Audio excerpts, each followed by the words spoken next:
El cambio climático no es de ahora, es de muchísimos años atrás, que ha ido paulatinamente y que la gente no lo ha tomado, no lo ha considerado. Y ahora que llegó ya a los sobrelímites, porque ya no se puede decir otra cosa, ahora se están tomando medidas muy tardías. Yo no sé qué pueden hacer, porque ya es muy tarde. Entonces, lo que disfrutamos ahora de haber tenido un buen invierno no es positivo, porque después se ven las consecuencias de lo que trajo esto. Que en este momento es 12 de junio, porque es la fecha de cumpleaños de mi mamá. Feliz cumpleaños, mamá. 12 de junio, el año pasado ya había nieve. Y el año anterior a ese también ya había habido más nieve. Y así va cambiando el clima en el fondo. O sea, nosotros estamos viendo estas repercusiones año a año. Si bien puede ser cíclico, hay ciertas cosas que no pueden variar tanto, ¿ya? O sea, estamos en junio y todavía no tenemos nieve en los cerros cercanos. Es muy probable que en septiembre vaya a caer nieve. Y esto solamente perjudica no solamente las actividades ligadas a estos climas, sino que también la cantidad de agua que se acumula para el resto del año, para el verano. Aunque no lo crean, en la región de Aysén hay problemas de sequía. Y que la gente crea que llueve caleta y que se llena todo de agua, no es la cantidad de agua que necesita un espacio como este. Entonces hay un déficit y eso, aunque no lo logremos ver, está ocurriendo.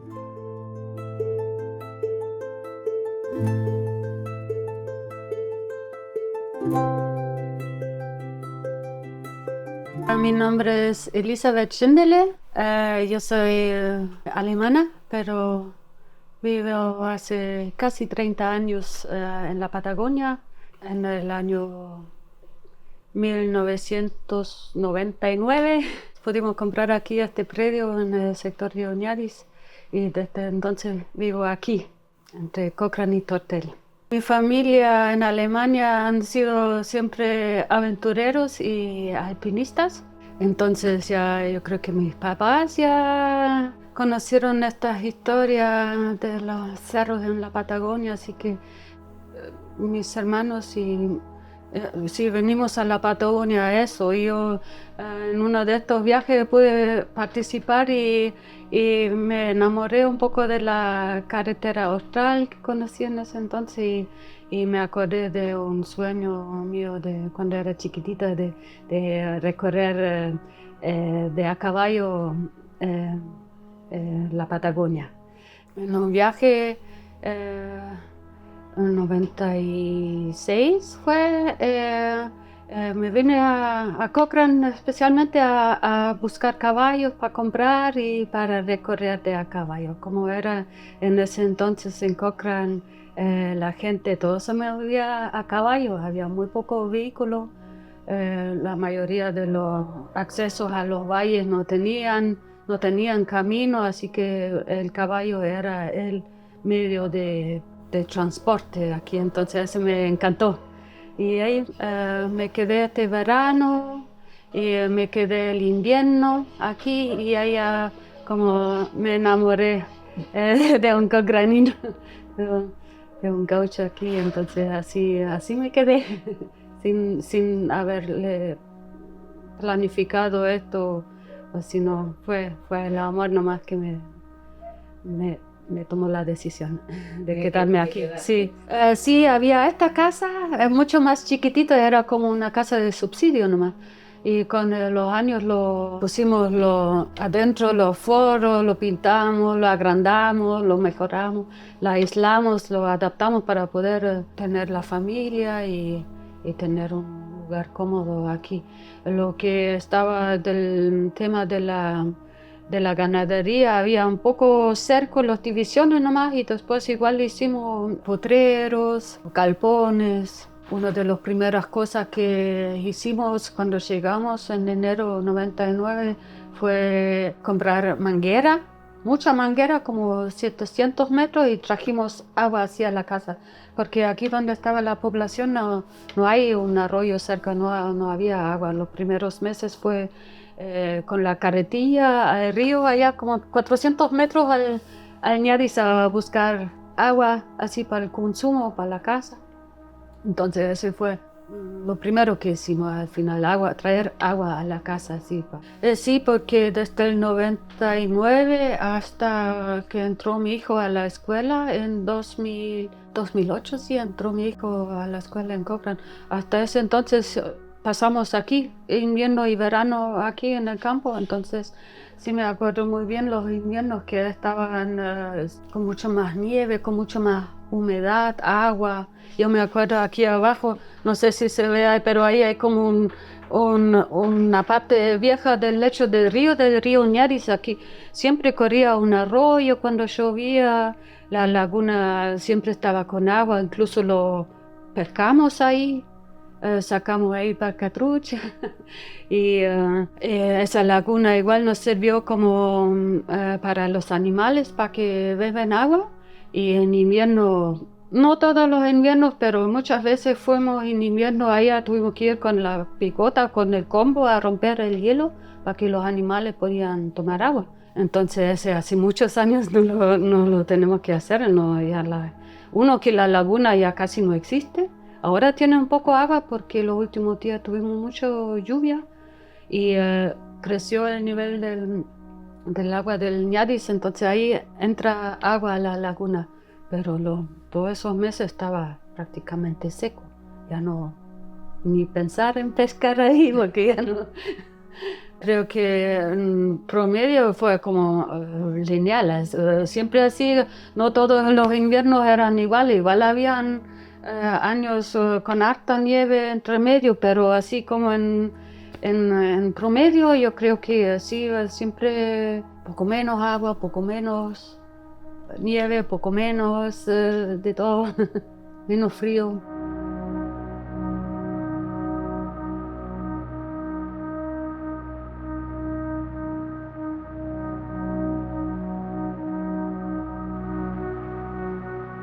Marianela Inés Reyes Ramírez, vivo en el sector Vagabundo, nací en Caleta Tortel. Mi infancia, claro, fue entre el Río Bravo, Tortel, la escuela.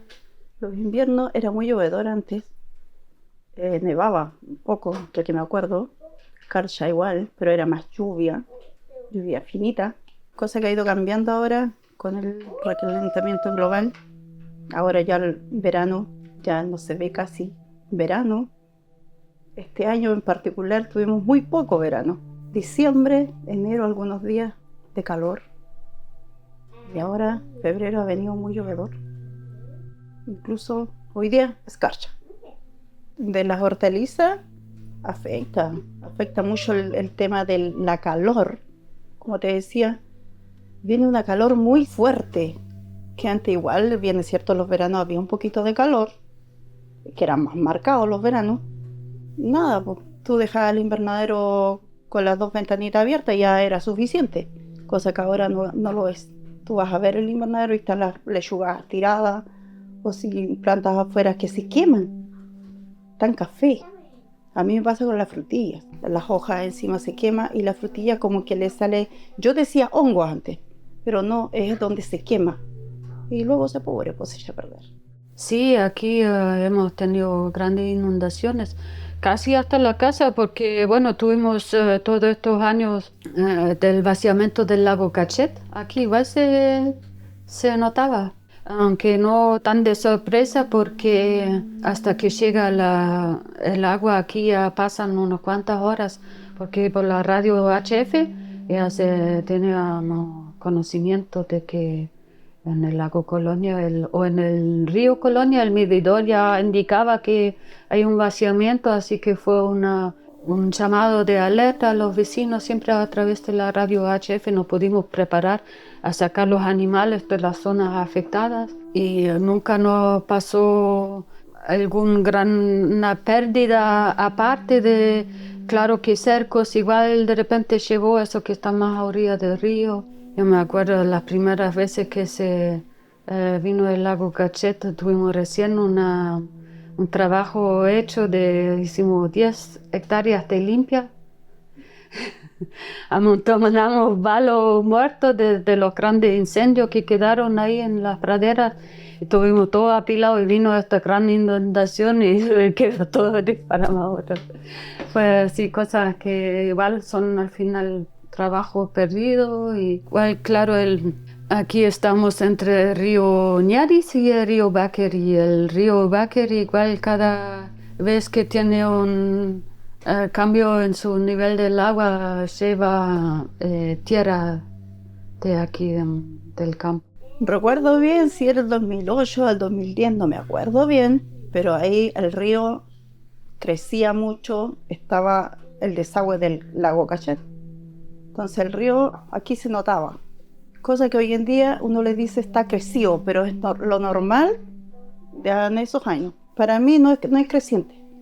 Es lo normal, llega al borde, está normal. Acá llegó mucho. En la otra casa, que está un poquito más abajo, llegó dentro. Mitad estufa, el bote estaba en la puerta. Fue muy grande, porque no se sabía hasta dónde iba a llegar. 12 horas demoraba en vaciarse el lago, entonces la llenada para acá era de golpe, y sí, siempre en la noche. Mi mamá amanecía despierta. A cada rato mirando, colocaba, me acuerdo, una estaquita, una seña para ver hasta dónde iba avanzando, más o menos para ver, contando las horas, dónde iba a llegar el agua. La subida a la casa, sí, pues se perdieron cosas materiales, los víveres, ese tipo de cosas. Las gallinas que nadaban en el agua. Soy Noelia Carrasco Enríquez. Soy una antropóloga del sur que nació y creció, se formó en Temuco, fines del siglo XX, y vivo y trabajo en Temuco en los últimos 25 años, entre Temuco y Concepción y el centro sur de Chile, en el campo de la investigación, en torno a los procesos de desarrollo que se tensionan en los territorios, en torno a la diversidad cultural y hoy día también la crisis ecológica. El cambio climático no afecta a todos de igual manera y yo creo que el centro-sur de Chile es un territorio como para visualizar súper nítidamente esas diferencias justamente. A veces se habla en la ciudad del día cero, ¿no? De cuándo se van a quedar sin agua, pero en las zonas rurales, acá en el centro-sur hace mucho rato que no hay agua, ¿no? Y no solo acá, en muchos otros lugares. Entonces, claramente el cambio climático empezó a llegar además antes, ¿no? A expresarse de otras maneras, probablemente, porque hay que decir que somos bastante ignorantes también al respecto. Entonces, partiendo desde esa perspectiva, claro, hay mucho que recoger, ¿no es cierto?, que reconocer en los territorios respecto de cómo el fenómeno y sus distintas implicancias ha ido siendo, ¿no es cierto?, recogido, ¿no?, vivido, podemos decir también, cómo se han ido produciendo adaptaciones y se puede seguir produciendo adaptaciones desde esa perspectiva, ¿no? Yo creo que ese es un campo hoy día súper amplio y abierto de trabajo, súper noble, diría yo también, desde el punto de vista de la ciencia, pero a mí me parece que es completamente insuficiente si las ciencias no hacen, antes de hacer un acercamiento hacia estos otros conocimientos, un verdadero también repaso por lo que son sus bases, sus condiciones y sus lugares dentro del contexto social de crisis que estamos viviendo. Yo creo que a través de diferentes medios de la gente local aquí, que viven toda la vida aquí, que contaron que antes había mucha nieve, muy largos los inviernos y que ya no son tan duros. Ese ya es como el primer índice más cercano, ¿cierto?, de los vecinos que conversaron, que se acuerdan de los años de antes. Y claro, por los medios, las comunicaciones, en la radio, en las revistas. Un tiempo estaba en todo conversación el tema cambio climático, que lamentablemente en los últimos años lo siento que lo han tapado muchos otros temas, la pandemia o la situación política en el planeta, como que lo tapa un poquito este tema, lamentablemente, que creo que sería una de las prioridades que tendremos que preocuparnos. A los pobladores que vivimos a orilla del Báquer, que es una cuenca tremenda, que viene, la gran parte de su agua viene del campo de hielo norte, ¿cierto? ¿Qué va a pasar ahí en el futuro con el cambio climático? Pueden haber más de esos fenómenos globos de otro lago, no necesariamente del lago Cachet. Si hay miles de lagos, creo, en el campo hielo que en algún momento pueden colapsar y desaguar en la cuenca del Báquer, y al final va a venir acá el agua y tal vez van a haber más grandes inundaciones y más sin ser advertido antes, ¿cómo se llama? Sin advertir antes puede venir una gran inundación, y ese peligro yo creo que nadie lo ha estudiado, ese tomar como el campo hielo como una zona de riesgos para los pobladores. No, nada de eso. Yo he salido a capacitaciones, pero por el tema de la frutilla, más que nada por la frambuesa, por la frutilla, capacitaciones del tratamiento, cómo plantarla. Pero yo, como que vengan aquí, una charla como el cambio climático y ese tema, no. Uno se va dando cuenta con el tiempo, tú vas dando cuenta que está cambiando con lo que era antiguamente, por la gente más antigua. Van volviendo los años 70, los años 80. Creo que para allá va el cambio. Quiere decir que también el cambio climático no es solamente un fenómeno, como todos sabemos hoy día, ¿no es cierto?, de orden natural, sino que también está asociado, ¿verdad?, a acción humana, a hitos específicos en la historia de la humanidad, ¿verdad?, asociado más específicamente con el actual modelo de desarrollo, ¿verdad?, que para todos está justamente asociado con eso, lo que para muchos es su crisis, ¿no?, el nivel de impacto ambiental y social. Para nosotros hoy día, esas narrativas, esas experiencias locales, relatos que se mencionan, ¿no es cierto?, y tienen varios nombres, hoy día tienen que tener otro estatus. No podemos seguir trabajándolos como extractos de entrevistas o objetos de estudio. No hay condiciones de escenario, ¿no?, ni éticas, ni políticas, ni ecológicas, para seguir pensando a la ciencia o a seguir haciendo ciencia sin pensarla. Así como es importante estudiar a los grandes pensadores griegos y europeos, es también importante prestarle atención a las grandes sabidurías sobre el territorio, ¿no?, a las explicaciones y a las versiones que existen sobre lo que ha sido su historia, su configuración, ¿verdad?, espacial, entre otros elementos. Entonces, es un gran desafío hoy día, es un desafío, yo diría, todavía muy menor. Hay que reconocer que estos son temas hoy día todavía poco trabajados y con poco espacio todavía, yo creo, en el mundo académico, pero ahí estamos haciendo redes, sobre todo para ir avanzando.